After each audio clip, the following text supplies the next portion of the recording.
नमस्कार दोस्तों, मैं नाम सरोज कुमार और आप सभी का अपना चैनल सोनी एजुकेशन क्लासेस में स्वागत है। जैसा कि आप लोग जानते हैं कि हम इसमें नोटबुक का कवर करेंगे और जो स्टूडेंट नौकरी कर चुके हैं उसी का नोटबुक है। तो बिना टाइम वेस्ट किए क्वेश्चन की ओर बढ़ते हैं। नंबर 1 क्वेश्चन, भारतीय संविधान की रचना में किसने संवैधानिक प्रभाव छोड़ा था?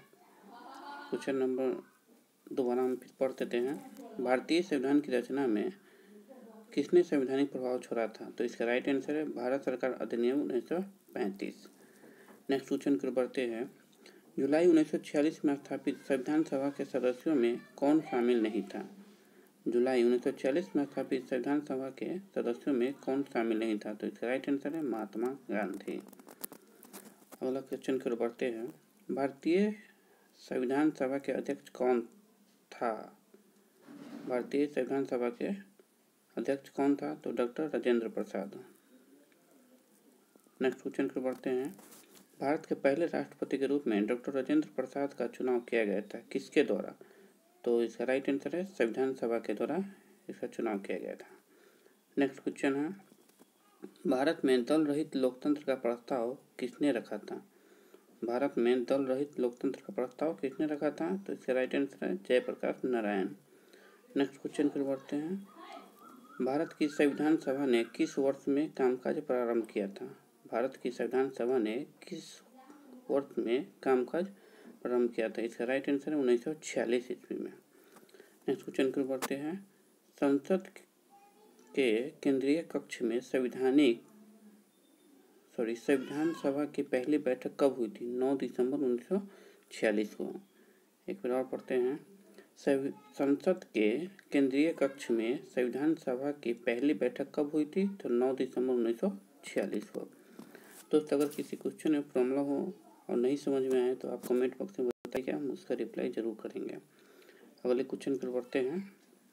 एकात्मक सरकार में समस्त ताकत किसके हाथों में होती है?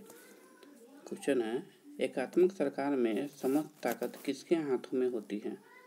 तो इसका राइट आंसर है केंद्रीय सरकार के।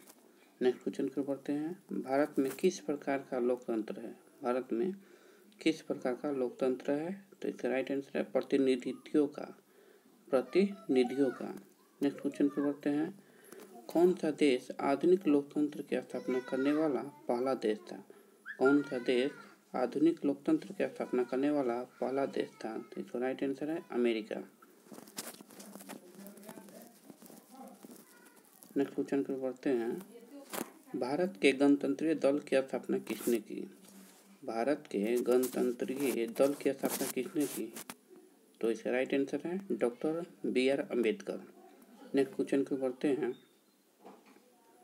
संविधान सभा में यह किसने कहा था कि सरकारी नीति के निर्देशक सिद्धांत किसी बैंक में दे उस चेक की तरह है जिसका भुगतान बैंक अपनी सुविधा अनुसार करता है?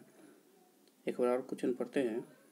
संविधान सभा में यह किसने कहा था कि सरकारी नीति के निर्देशक सिद्धांत किसी बैंक में दे उस चेक की तरह है जिसका भुगतान बैंक अपनी सुविधा अनुसार करता है? तो इसका राइट आंसर है KT शाह।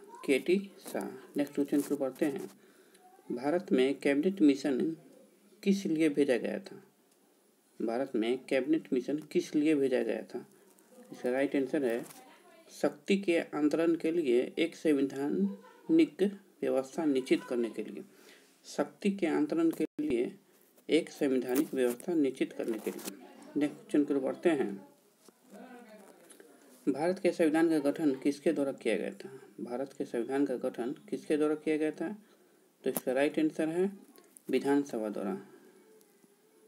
नेक्स्ट क्वेश्चन पर बढ़ते हैं।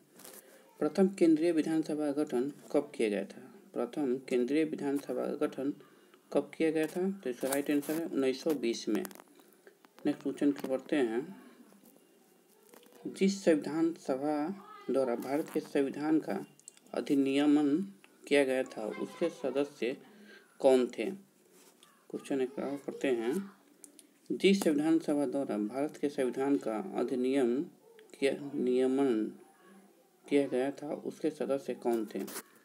तो इसका राइट आंसर है विभिन्न प्रांतों की संविधान सभा द्वारा निर्वाचित सदस्य, विभिन्न प्रांतों की विधानसभा द्वारा निर्वाचित सदस्य। नेक्स्ट क्वेश्चन को पढ़ते हैं। राजनीतिक स्वतंत्रता का अर्थ क्या है?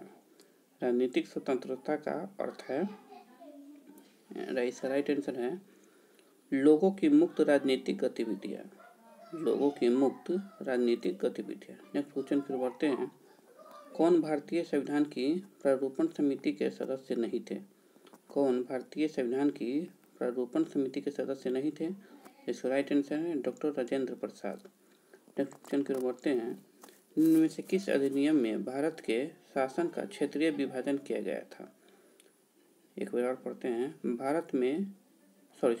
निम्न में से किस अधिनियम में भारत के शासन का क्षेत्रीय विभाजन किया गया था? तो इसका राइट आंसर है भारत सरकार अधिनियम 1858। भारत सरकार अधिनियम 1858। नेक्स्ट क्वेश्चन के और लास्ट क्वेश्चन की ओर पढ़ते हैं। किसने पहले 1935 में संविधान सभा का सुझाव प्रस्तावित किया था? क्वेश्चन एक बार पढ़ते हैं। किसने पहले 1935 में संविधान सभा का सुझाव प्रस्तावित किया था? तो इसका राइट आंसर है एम.एन. राय। दोस्तों यह नोटबुक है जो नौकरी कर चुके स्टूडेंट है उसका नोटबुक है। ये आपको NTPC group D, Bihar police, Bihar दरोगा और राज्य स्तरीय या और केंद्र स्तरीय सभी परीक्षाओं में बहुत महत्वपूर्ण साबित होगा। तो उम्मीद करते हैं आप लोगों को समझ में आया होगा। नहीं आएगा समझ में तो क्वेश्चन को आप कमेंट बॉक्स में ज़रूर हमको बताइएगा, हम उसका रिप्लाई देंगे और हम अगली वीडियो में नेक्स्ट पार्ट लेकर आएंगे। और आप लोग चैनल को सब्सक्राइब कीजिए, लाइक कीजिए और शेयर कीजिए अपने दोस्तों के साथ। थैंक यू दोस्त।